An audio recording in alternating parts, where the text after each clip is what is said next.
Hey everyone, thank you for joining us today for our virtual Strengthening Our Recovery Coping with COVID.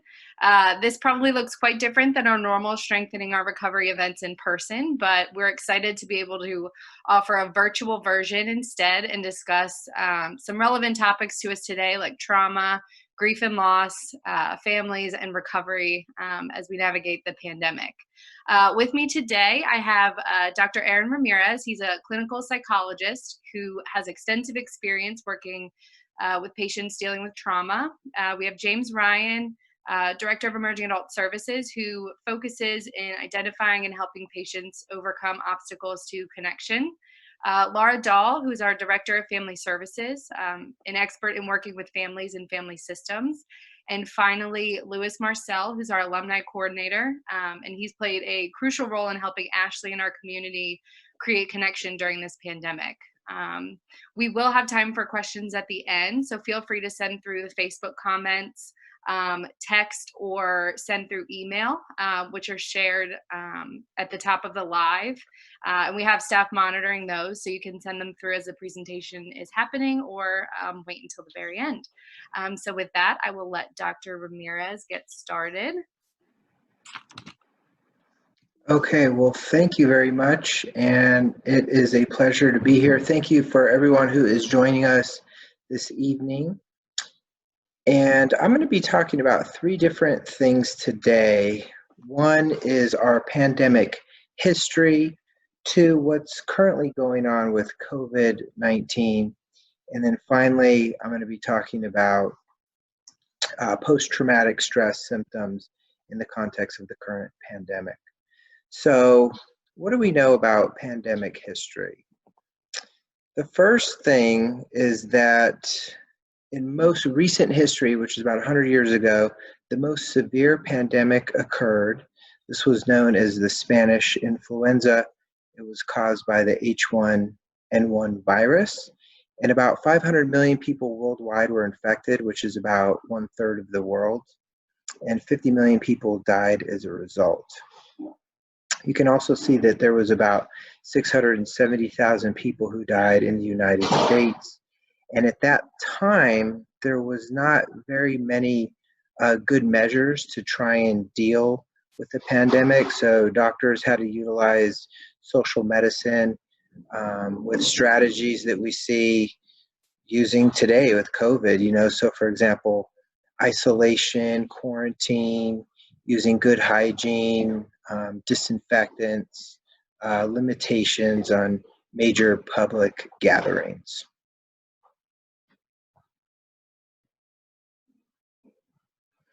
And so the next question is, what do we know about what's going on currently with COVID-19? So there's a number of things that have been unfolding. The first thing is that there's 2 million people worldwide that have been infected, and there's already 134,000 people that have died. In terms of the United States, there's 723,000 people have been affected, and there's been about 34,000 deaths.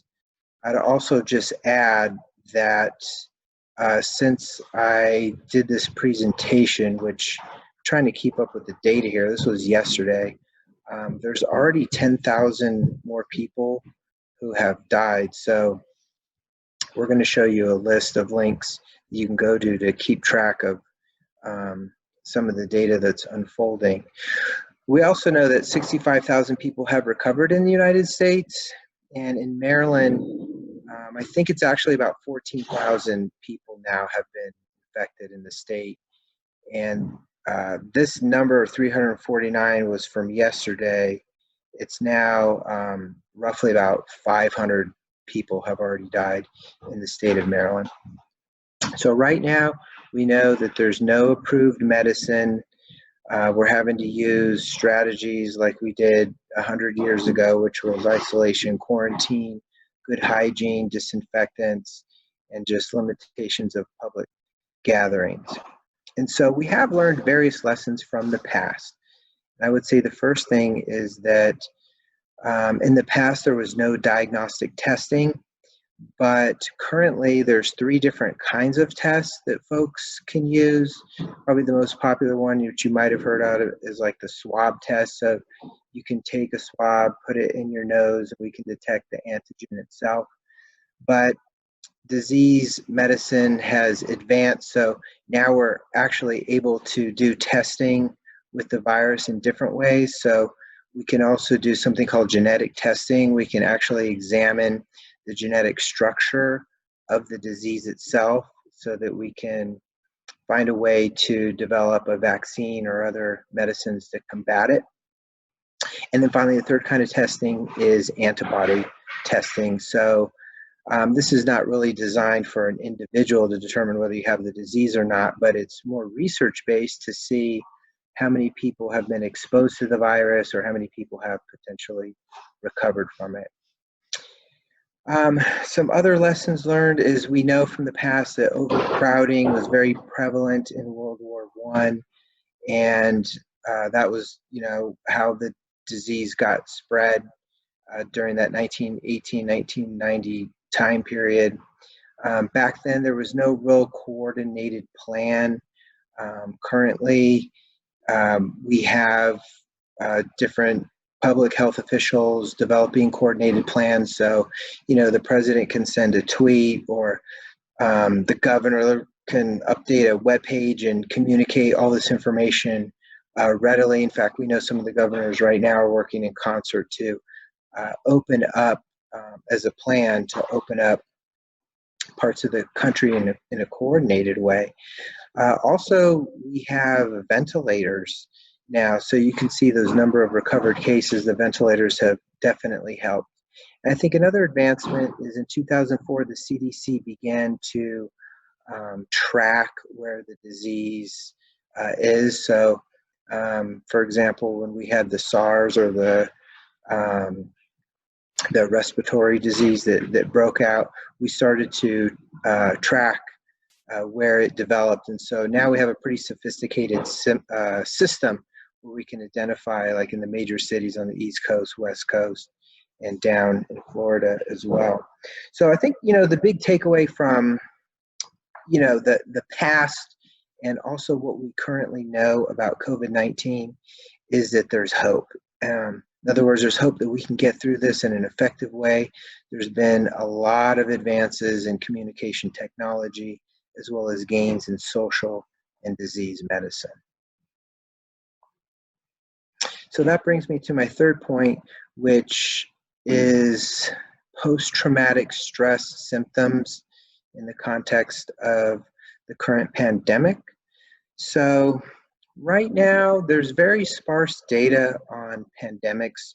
What we do know is that with large-scale disasters, that essentially mental health disorders increase. And so mental health acuity is on the rise with different disorders like depression or substance use disorders, broad range of mental health and behavioral disorders, but also PTSD. When we saw the SARS pandemic breakout, there was an increase in post-traumatic stress disorder.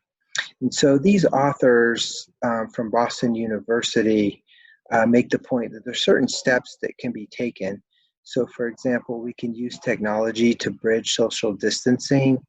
We can utilize Zoom. We can access social systems for support. And Lou is actually going to talk about that. For Ashley, we have ways you can call in. And then the third point these researchers make is that we should really bolster the mental health system. And so, for example, the governor right now has encouraged mental health providers and public health providers to utilize telemedicine. There has been some studies, which brings me to a story. So when the disease broke out in Wuhan, China, many people in the community were quarantined and isolated. One study examined 285 residents who were quarantined after a period of time, and they were given the PTSD checklist, and it was found the prevalence rate was 7%. So we know that people who have been quarantined do experience post-traumatic stress symptoms. So for example, Some of these residents who had a past trauma, they were re-experiencing their trauma again. Also, people experience just negative mood states and a lot of negative thinking, and then something we call hyperarousal. So a lot of these residents were very overly alert, or they were easily started. And then the final thing that was interesting from the study is that not patients, but people in the community, if they slept well, then their symptoms were decreased. So we know getting the proper sleep and getting mental health services to target the most effective areas is very important. So I would say, in summary, if I had to condense everything down, I would say there's two major points. Number one, we should definitely recognize there's hope getting through COVID. In other words, we've learned lessons from the past. There has been advances in medicine, disease medicine, social medicine, advancement in technology. And also, there's certain actions that we can take to gain control over things that we have control over in order to reduce post-traumatic stress. So here's a few things that I've listed. The main idea is to, we clinicians say it's activate your parasympathetic nervous system to reduce stress. And all that really means is just to calm yourself down. So just simple things, listening to soothing music or taking deep cleansing breaths. Those of us in recovery talk about that from a 12-step perspective, and step 11 is meditation. So you can meditate, for example, like on YouTube. John Kabat-Zinn, he's a professor over at UMass Medical School, and he has some YouTube videos to practice mindfulness. You'll see a link that's on here. But just basic things to take care of yourself, like eating healthy, scheduled meals. A lot of times we overeat during stressful periods. We also need to increase safety. Safety is really important when it comes to trauma. So follow the CDC guidelines, social distancing, wearing gloves, masks, things like that. I use a daily routine to prepare for bed. We know sleep is so important. If it gets disrupted, it increases stress levels and trauma. And then finally, just try a mind-body practice approach: yoga, exercise, maintain social connections through media platforms like Zoom. And then a lot of these links you'll see in the next page. So you'll be able to, we can provide a way to click on those. A lot of this information comes from the CDC and also the state of Maryland, Johns Hopkins University, and some information on PTSD from the government. So thank you. And then I think I'm going to pass it on to Mr. James Ryan, who is going to talk about grief and loss. Thanks, Doc. I'm James Ryan. I'm the Director of Emerging Adult Services at Ashley. I will second Dr. Ramirez's thanks for those of you that are joining us. This is obviously a really challenging time and a really challenging topic to sort of get our heads around and get a grasp of. I think, Dr. Ramirez referenced post-traumatic stress, and thinking about this from a clinical standpoint, that is absolutely relevant, and stress reduction is key. The other major issue that I think we're all facing, and we may not have the language to discuss, is grief and loss.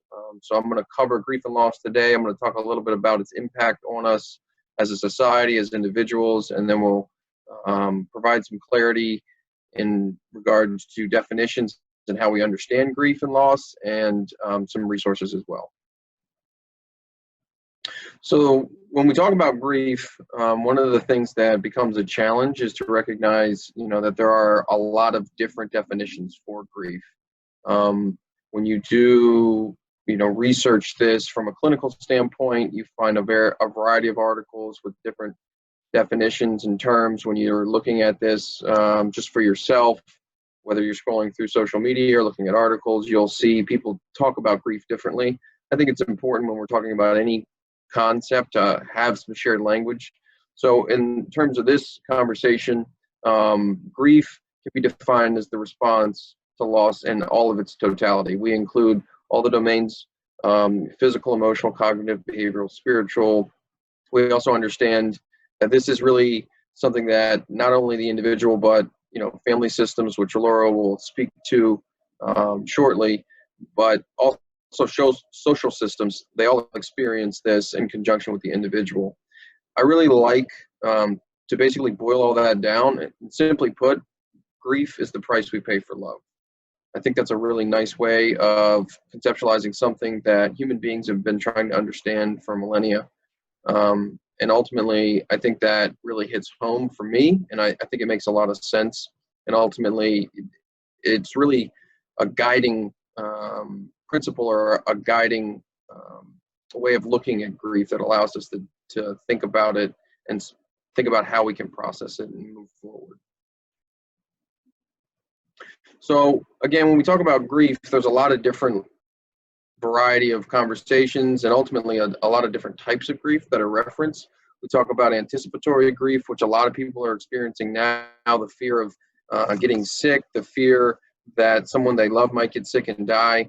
And obviously that's very valid, given the doctor's reference to even the statistical changes from yesterday to today. We talk about disenfranchised grief. Disenfranchised grief is the grief that we might experience that society may not recognize. When we talk about working with patients at Ashley, we talk about disenfranchised grief as a consequence of abortion very often, where people are unwilling to allow someone the space to grieve or experience that loss. And this comes in many different forms. We talk about complicated grief, which is something that clinicians treat, and actually prolonged grief disorder was something that was going to be an addition to the DSM-5. It wasn't, eventually it wasn't included in the DSM-5, but it is something that clinicians look at as far as treatment. We talk about inhibited grief and the ability, or really inability of someone to express their grief, cumulative grief and collective grief. And we think about these things in a lot of different frameworks. Most people are aware of Kubler-Ross and the 5 stages of grief. Ultimately, her work is really related to someone experiencing their own impending death. And I think in general, when we talk about grief models and we talk about how to understand grief and looking at grief through a clinical framework, we're very reductionistic, and ultimately we're not honoring the reality of the process. Grief is a very complex, diverse experience that's individual and individualized for every person. And ultimately, when we think about grief and we think about loss, everyone's going to have their own experience. And it's important that we honor that reality, and that as clinicians and mental health providers in particular, we meet people where they are in order to address the reality of their circumstances. And when we're coming alongside of people as friends and loved ones, or even facing our own, we need to be patient and empathetic. And I think that's really important to remember, especially during times when we're experiencing heightened levels of stress and ultimately facing something that has us all on edge. One of the things to remember about grief is that, those sort of coined sayings that we share with each other, pull yourself up by your bootstraps, time heals all wounds, have a cookie, it'll make it better. I mean, those things in reality are, woefully inadequate to support someone who's actually experiencing grief and loss. And when I talk about grief and loss, I'm not necessarily talking about the death of loved ones. I mean, that's the obvious, and many people are experiencing that now. But the reality is we're experiencing grief and loss in a lot of different ways. Grief, loss, stress, all those things aren't necessarily experienced in catastrophic circumstances. Those are things we experience day in and day out as our lives are impacted by COVID and the restrictions, which are obviously important, as Dr. Ramirez referenced. But those restrictions are taking away the things we know and love. They're changing our day-to-day lives, and we've all lost something. We all have something that we're grieving, and ultimately, it's important for us to understand that grief is a process that's not predictable. It's not something that we can necessarily resolve in any period of time. Thinking about grieving, we talk about the idea of letting go, which I'm really hesitant to suggest to anyone that they need to let go of something or someone that they loved. through the grieving process. One of the other things to be aware of with grief in general is grief is hard to study, and people's grief process is something that has been studied, and ultimately what we've identified is that there is no way to make it go away. We can't treat it the same way we can treat a virus. We can't treat it the same way we can even treat other mental health disorders. It's truly an individualized experience, and ultimately it's something that each person has to sort of take their own journey through. I think the key here is to remember that the way we think about grief is usually a consequence of our own lived experience. And especially when we're trying to reach out to the people we love, our kids, our loved ones, and help them understand and really conceptualize what they're experiencing, it's important that we don't project our beliefs or our values on them. I want to just dive into the concept of collective grief real quick. And collective grief is something that we experience as a consequence of a large catastrophic event. The last time that our nations experienced anything like what we're experiencing now was literally 100 years ago. We experienced 9/11, which is probably the most recent nationwide version of this type of event where the entire country is impacted to this degree. And ultimately, collective grief is how we as a society respond. And in reality, COVID's changing our lives, it's changing our world. The panel was discussing prior to us actually getting on here about how this is going to impact how we operate. Are we going to be hesitant when someone comes, closer than 6 feet?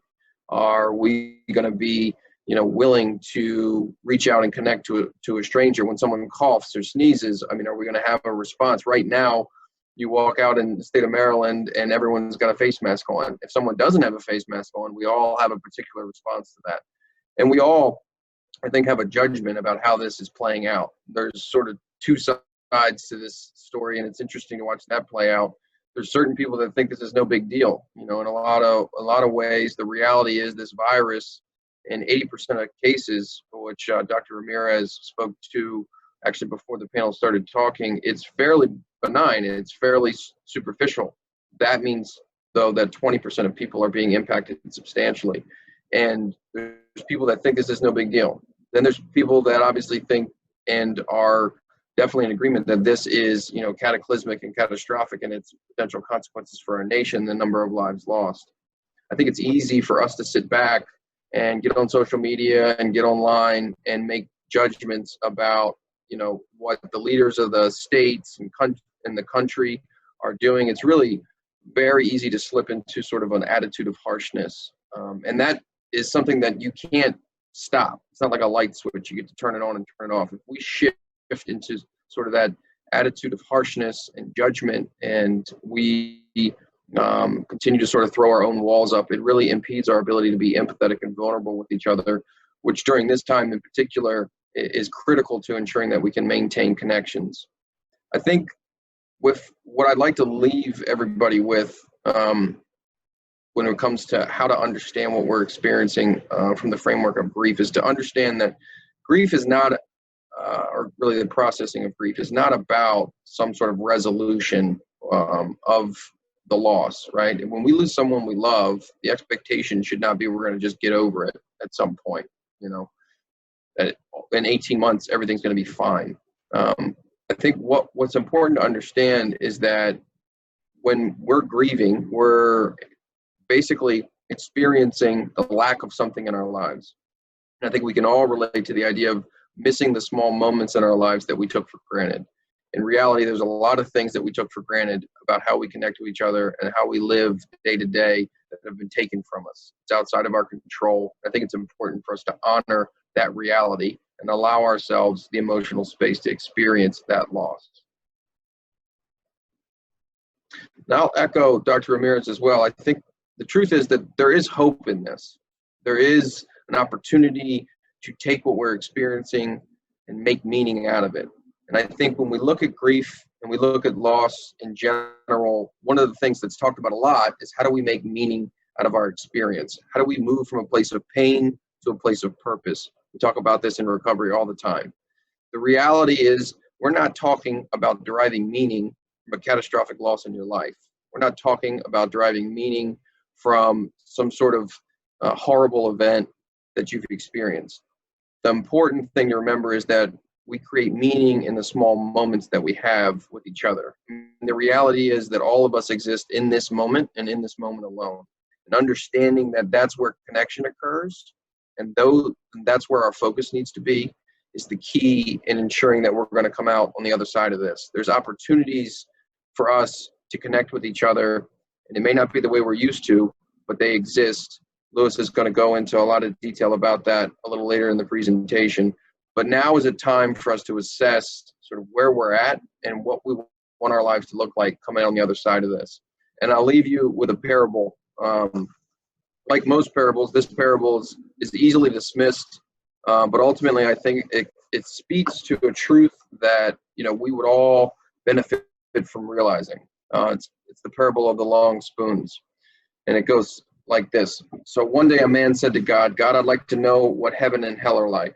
God showed the man 2 doors. Inside the first one, in the middle of the room, was a large round table with a pot of vegetable stew. It smelled delicious, and the man's mouth watered.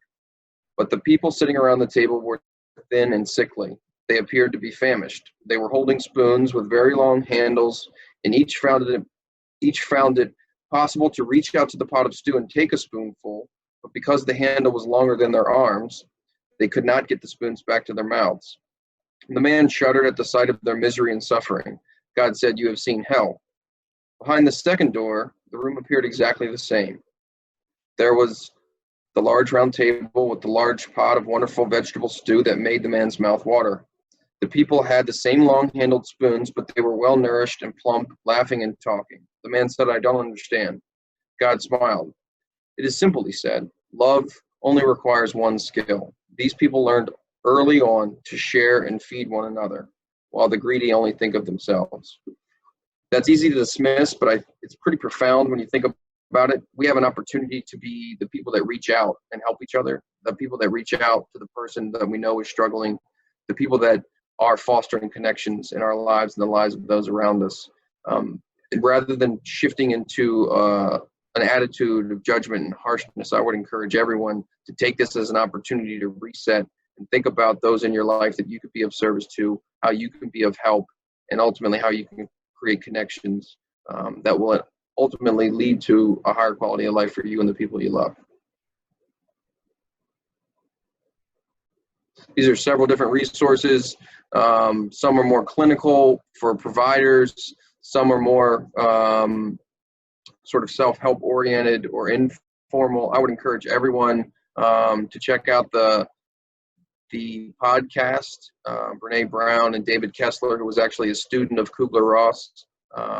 I would encourage everyone, if you have a minute, to check that out. It's really good information, and it helps take, that sort of point of shifting our perspective to heart.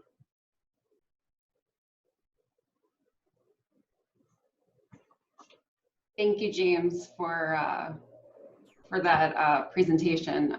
So my name is Laura Dahl. I am the Assistant Program Director of Family Services here at Ashley. And I'd like to take some time to talk to you about families and the family system and the impact that COVID is having on the families. One thing I really want to acknowledge in this space is that this was really challenging to create a presentation that is meant to be about 10 minutes because so much is happening right now in the family system. So it was really hard to pinpoint exactly what to speak on. So I'm going to talk a little bit about systems. We're going to define what a family is, because just like Dr. Ramirez and James explained beforehand, when we're discussing this, we need to have a sound foundation to stand on. So in order to define families, in the clinical realm, we a lot of times talk about like the nuclear family, the blended family, the grandparent family. For this conversation, I like what I found in the Webster's Dictionary, the #2 one that you see there. The first one I described is basically that A that you're looking at, but I like number 2 for this conversation because what has happened is we are looking at the family system as who is living under the roof, right? Because that has become extremely small here recently with COVID, with quarantining and all of that. And another piece that I really want to hone in on is we have 2 different dynamics that are playing out right now in the family system. So for some families, this space has become a space where we can't get away from each other. We're quarantined together, we're working from home, we're doing school, all this other stuff. We're all together all the time, right? And then there is this other scenario that's playing out in some homes where we have the adults that are on the front lines that are considered essential workers and what that dynamic has looked like for them. You know, Dr. Ramirez talked about this foundation of fear and what that looks like with post-traumatic stress, right? And this grieving too that's happening intensely in this second environment. No matter what is going on within your home. So some people are quarantined alone by themselves. So that's part of the family system, and their mind is outside thinking about their loved ones that don't live with them in some ways, right? But no matter what, we need to acknowledge that a family system, you know, Dr. Ramirez talked about post-traumatic stress. James talked about grief and loss. And I think how this is compiling in this presentation fits perfectly because all of these things are being brought into the family system. So we have to acknowledge this in order to understand what's happening in the system. So we have multiple people, multiple feelings, and they're all processing this differently. We have to start with this understanding. So the most important thing that we need, Dr. Ramirez already said, we need to feel safe. We don't feel safe today. There is an invisible disease out there called COVID-19, which is making us scared of humans because we don't know who's carrying it. So how do we create safety? And in this lack of safety, you know, we have people who have had to reinvent their lives, reinvent their work, children reinventing schooling. And we have all of these multiple sources that are competing and demanding for our attention, all happening at once, which is causing us to become extremely stressed. And this lack of boundary space is running rampant right now. Our homes used to be, you know, for the bulk of us, we would go to work and then we'd come home and it would be more than likely our place of rest and relaxation, time with our family. That's not how it looks like today. Our homes now are our place of work. They could be our school. They could be our sanctuary. There are restaurants today. That's the reality. So being able to understand that we need to be able to understand how to create safety in this family system that's been flipped upside down because of COVID. When we're talking about families, we always have to acknowledge children and youth. And when I say that, I'm talking about those under the age of 18, potentially under our roofs, right? Most important thing to know about children is more than likely, as adults, we tend to kind of shelter them. We act like they don't know what's going on and we just do the things, right? This doesn't work. Children need information. Without information, they create their own narratives. And I don't know about you, but I'm a human and I don't normally create the most positive stories in my head when I don't have information. Automatically go to the negative.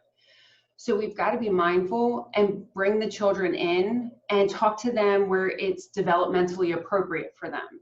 Now, please note that I say developmentally appropriate, not age appropriate. Because sometimes the age and where they are mentally don't necessarily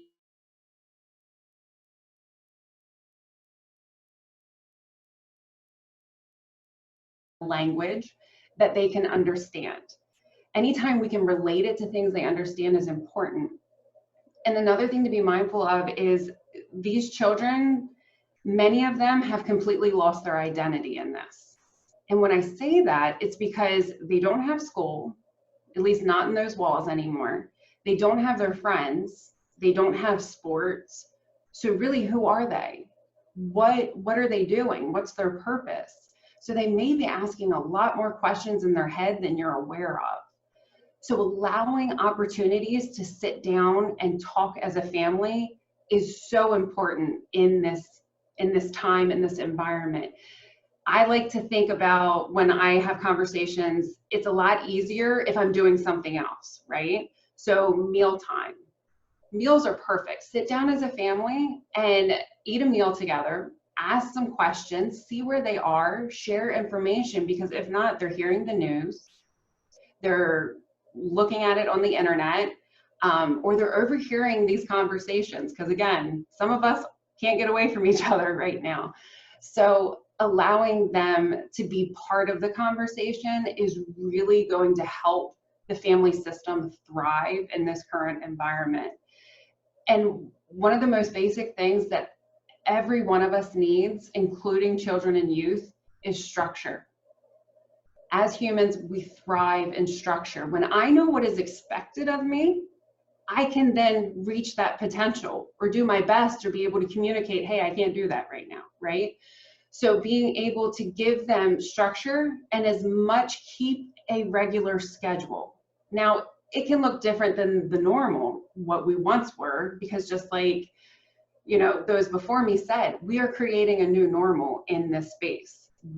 We're probably not going back where we were because we're humans and we learn and we adapt. One of the best things we can do in our family systems is, I love the saying, practice what you preach, okay? If I'm not walking it, then I can't talk to other people about it. At least I'm gonna look like a fraud.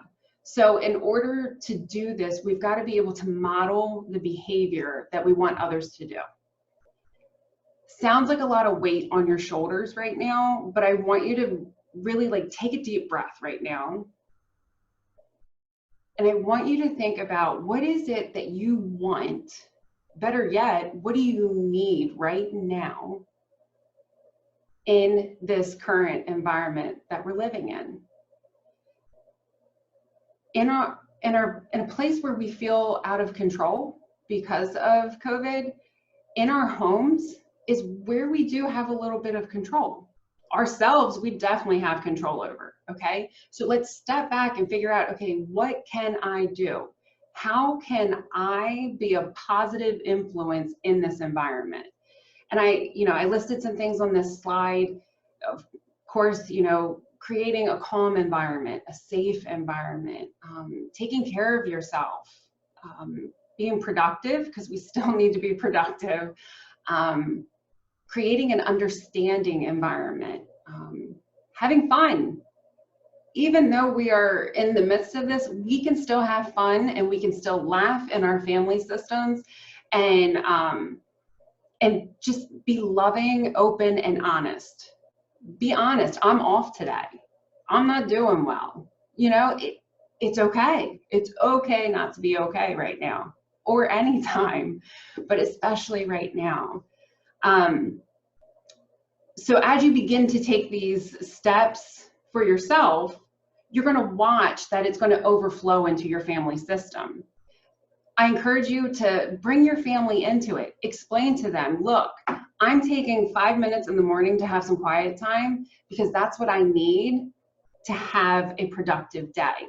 You can join me if you want. If not, stay in your room. That's cool too. But understanding that this is my space and I need to create some space. All right. New normal, you guys are constantly hearing this, and I love it because I think it is important to understand that we need to begin to reframe the current space that we're in. If we're looking at it that it's a crisis, it's horrible, then that's what's going to manifest. However, if we look at it that, you know what, this is the opportunity to hit the reset button for me and my family, and what are we going to do and carry forward from this? I don't know about you, but this change of pace is welcomed. You know, being able to take a deep breath and figure out what is it that I need in these moments? What is it that my loved ones need in these moments? And be able to create this space, and hopefully it's going to carry forward into post-COVID. Actually, can you go back a slide? Sorry. I wanted to create some space in my presentation because I think it's important, and I absolutely adore this image. But one thing to be mindful of is if we were operating in a space where, right now we're operating in a space where everything's heightened. Our insecurities, our fears, our anxieties, our depression, all of that is heightened. So if before this we were operating at a 2 or 3 on a 0 to 10 scale, in this environment, we're probably ramped up to like an 8. That's that hypervigilance that Dr. Ramirez was talking about and everything. So when we understand this, it helps us to be able to interact with our loved ones in a more healthy way. And what I really want to hit home is this word grace keeps showing up for me. If we extend grace to one another in these spaces, if we allow us to have open and honest communications in our family systems, we're going to come out of this on the other side so much stronger and so much better than we ever would have been any other way.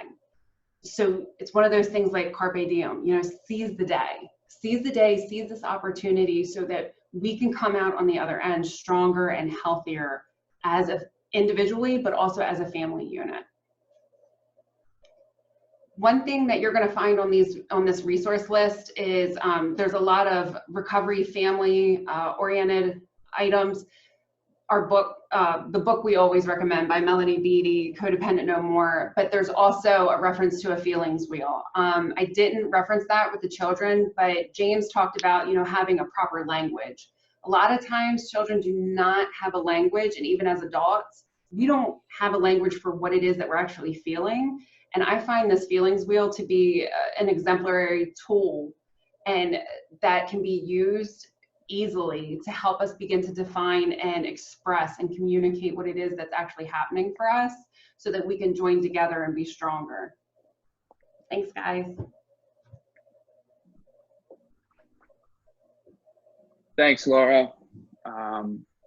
My name is Louis Marcell, and I am the Alumni Coordinator at Ashley. I think it's also important for me to let you know that I'm also a person in long-term recovery. So that's going to be helpful to know during this, because what I want to do tonight in my portion of this is to, while respecting CDC regulations and respecting the fact that a lot of us are self-quarantining or even quarantining because somebody we know has COVID-19, also want to let you know there are ways, very good ways, that people have adapted to living a life of recovery during this.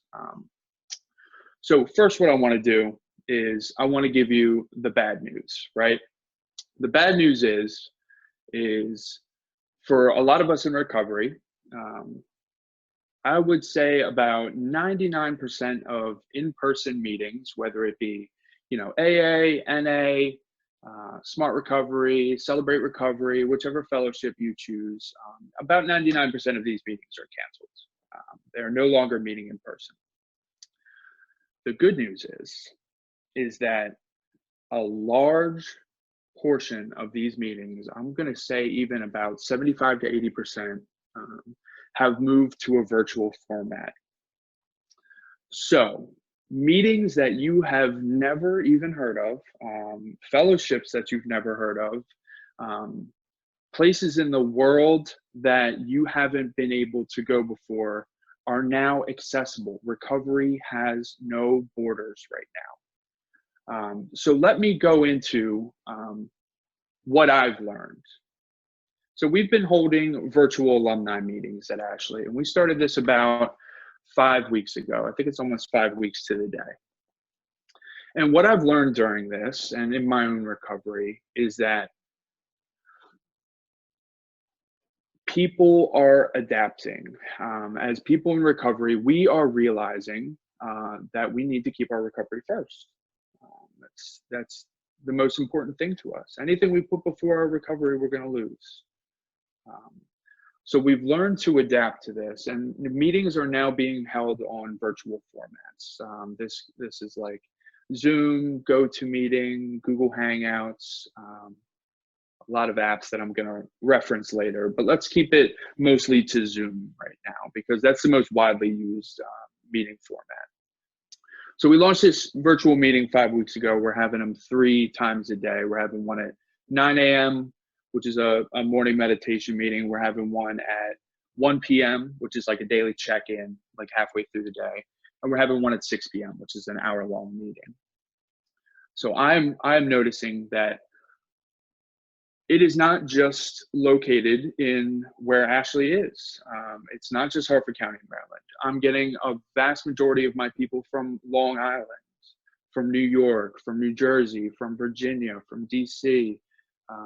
We got a couple of people who sign in every day from California. And all of the opportunities that were available to you in your local home group or your local Smart Recovery meeting, they are all available to you on these Zoom virtual meetings. Now, it's a little bit tough for me. It was a little tough for me at first to get with the program, right? I'd log into these meetings and I would keep my video off and I'd keep my audio off, and I wouldn't pray when everybody else was praying and all that stuff. But I am now that I've kind of allowed myself to experience it, I'm now getting the same exact thing that I got from in-person meetings. So let me explain 3 things about how we can still get that. First of all, fellowship. Your network equals your net worth right now, all right? A lot of everybody before me talked about connection, right? Connection is the key.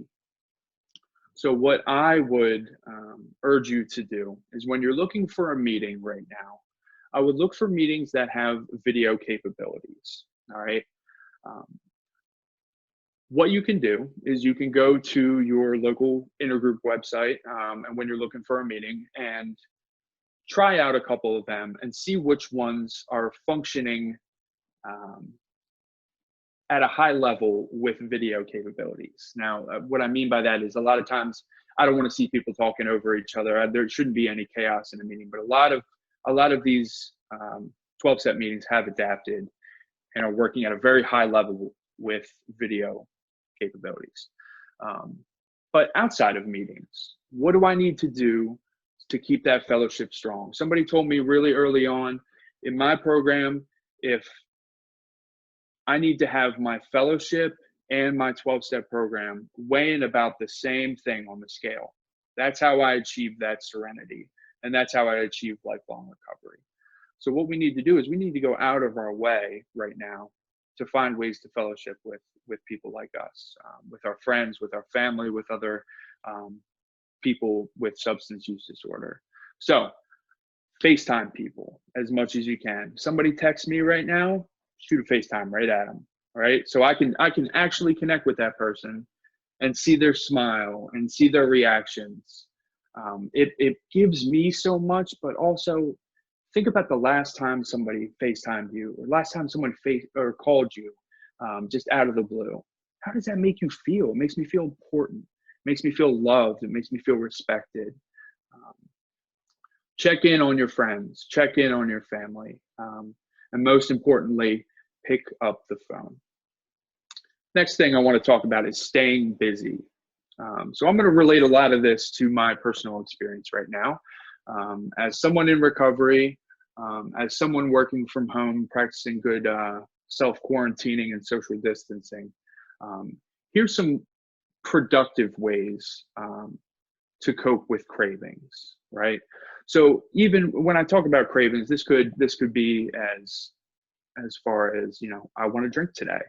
This could be, I am so frustrated with every single thing in my world today that I'm going to lash out. This could be, I'm feeling really down today, right? And I'm feeling a little bit low today.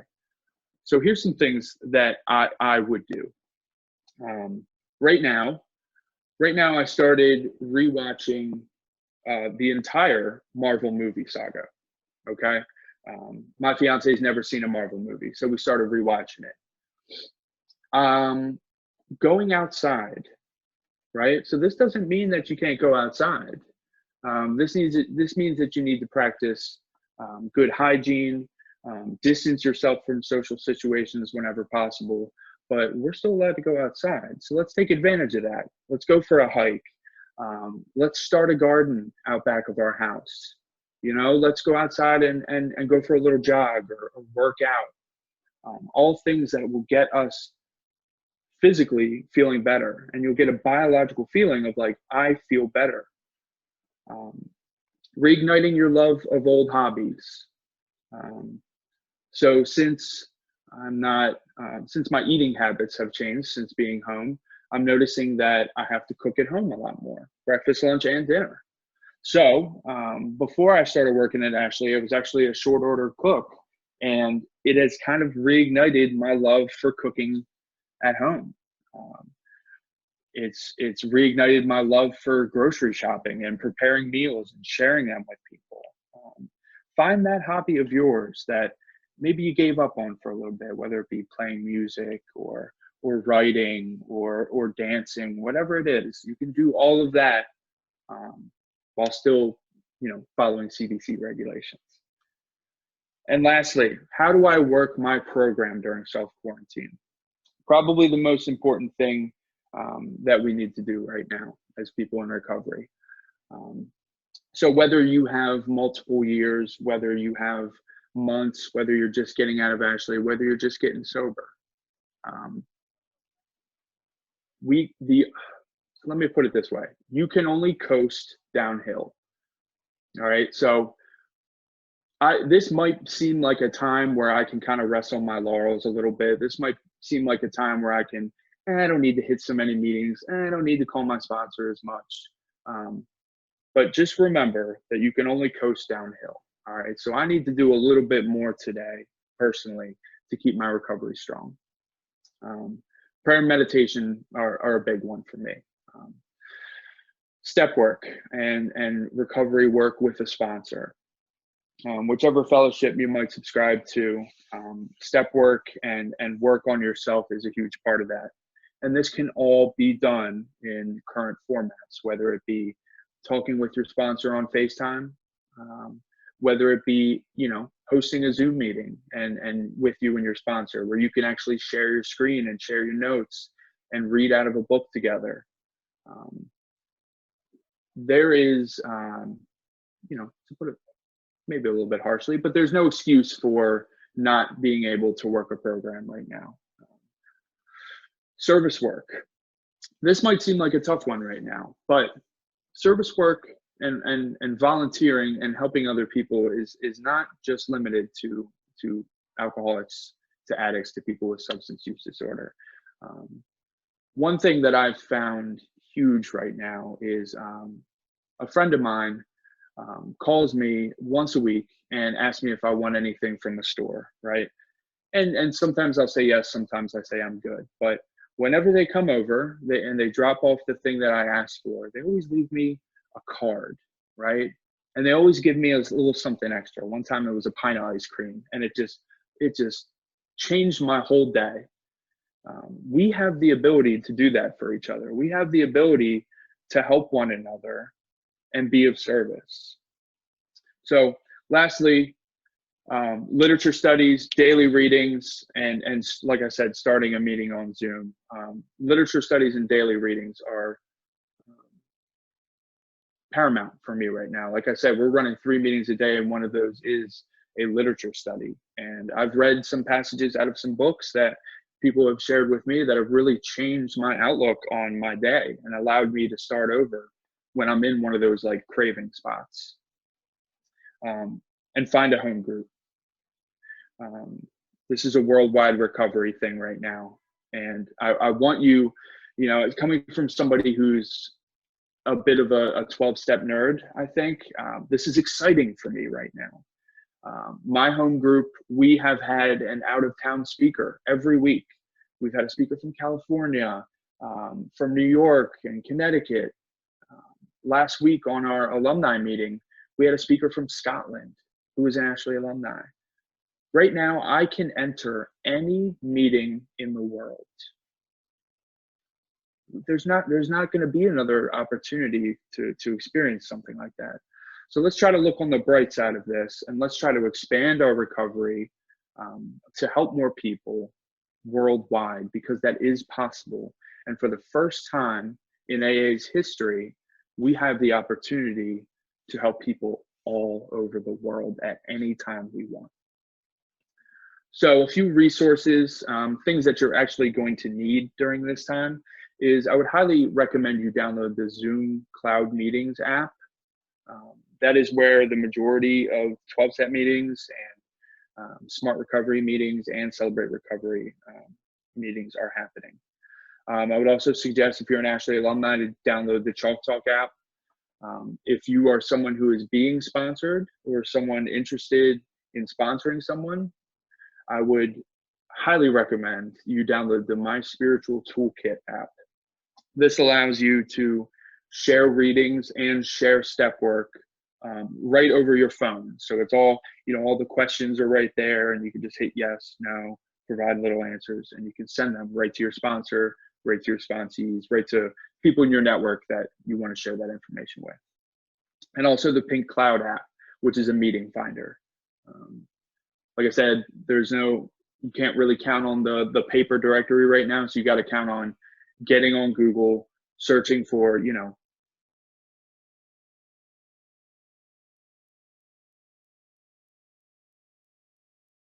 for letting me get excited about worldwide recovery.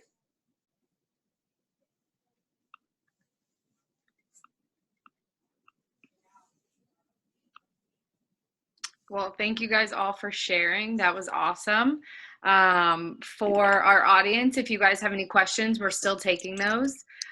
We've had a couple come in so far, so I'll start with you, James.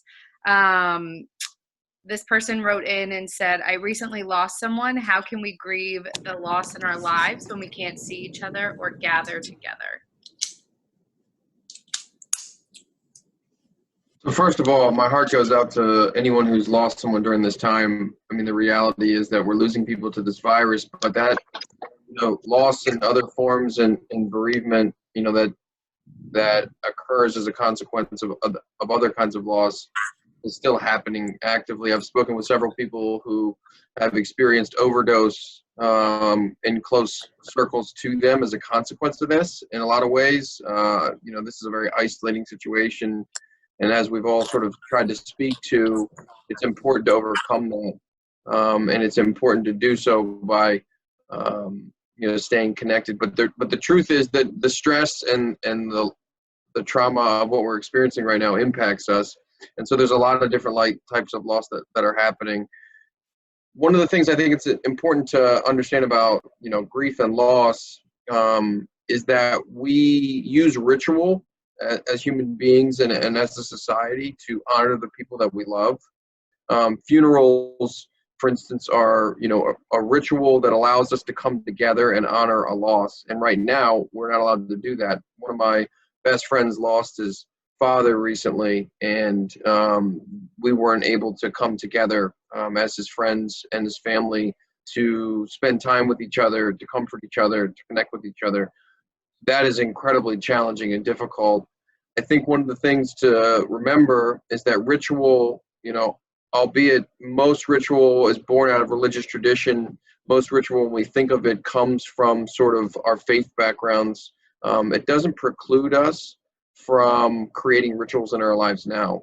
So I would encourage the person who's experienced this in their life to think about the one that they lost, to think about what that person might do in a situation like this, and to think about a ritual that they can create with the people that were connected to that person in addition to them, in lieu of getting together face to face and honoring that loss.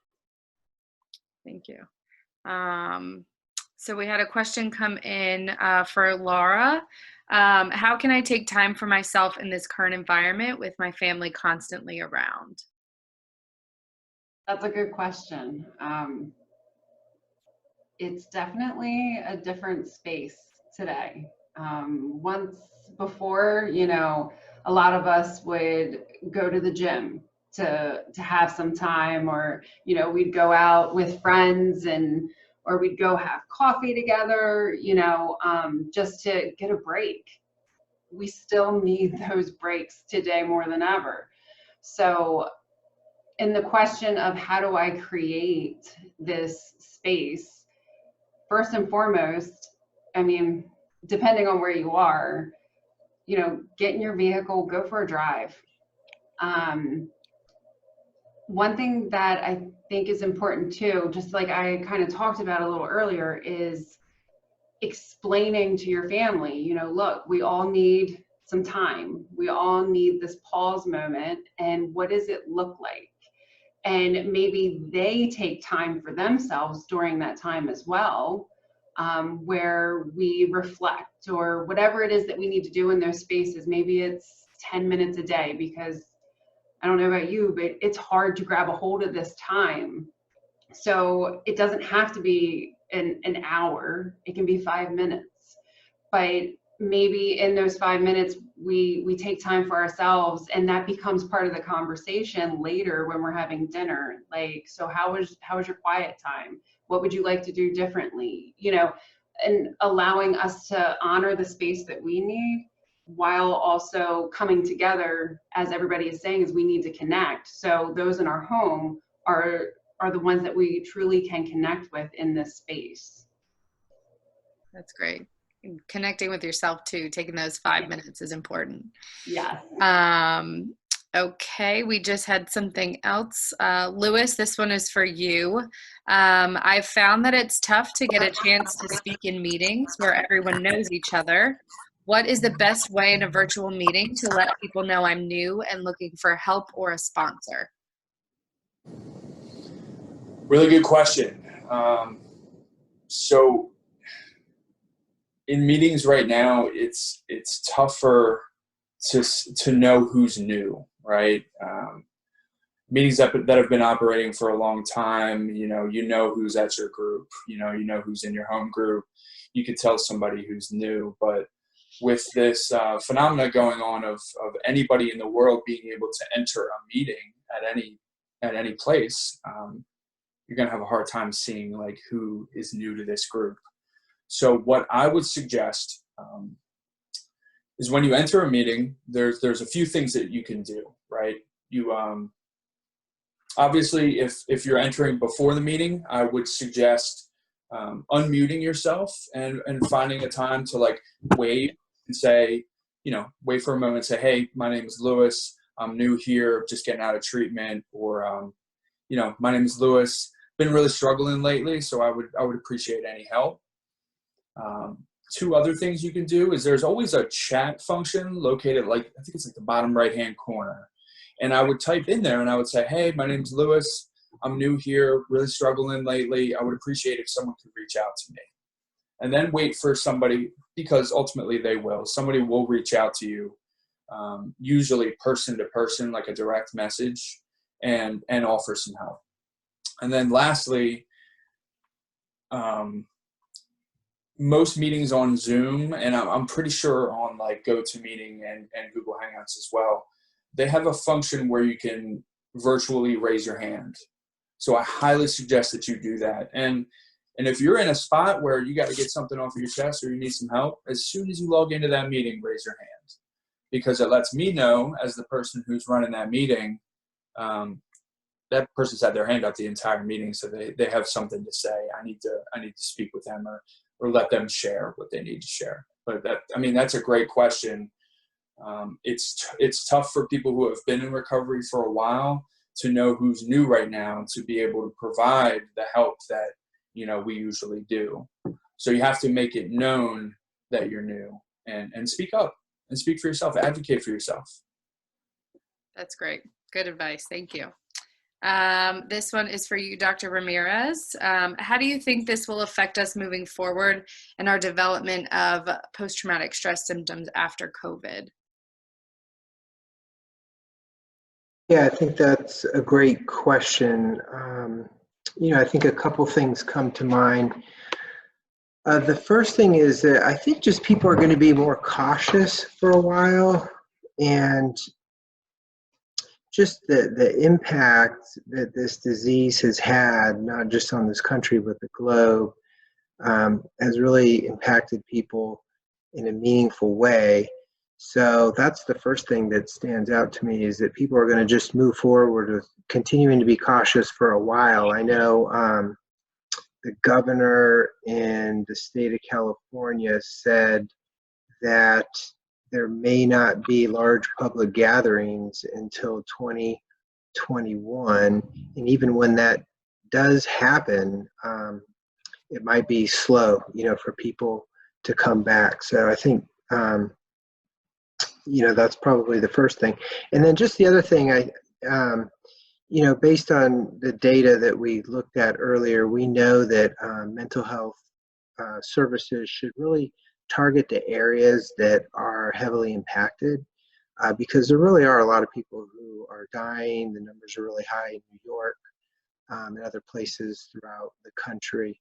So it's critical that we connect to mental health services. I think the good news, or the silver lining, is, like Lou was pointing out earlier, is that there's new opportunities now to connect. And so with telemedicine, it's just been a great way for people to enter into therapy and address, the mental health concerns that emerge. Awesome. Well, thank you guys so much. That is all that we have for now. Thanks everybody for tuning in. We hope that you were able to take something away from this, and everyone stay safe and stay healthy.